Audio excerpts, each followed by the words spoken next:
CM relief fund చెక్కుల పంపిణీ కార్యక్రమంలో భాగంగా జానకంపేట గ్రామానికి విచ్చేయడం జరిగింది. అలాగే జానకంపేట మరియు సారంగపూర్ గ్రామాలకు సంబంధించినటువంటి ఒక 20 చెక్కుల వరకు కూడా ఇక్కడ పంపిణీ చేయడం జరిగింది.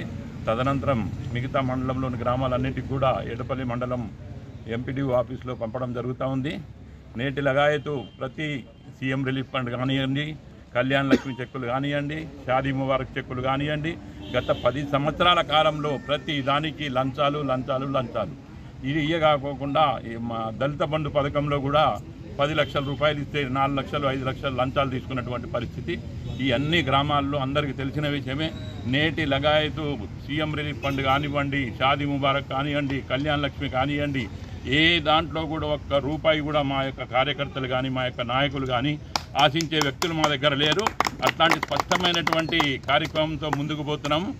ఆ నాయకత్వం కూడా నాయకులు కానీ మా కార్యకర్తలు కానీ అట్లాంటి అలవాటు లేనటువంటి వ్యక్తులు.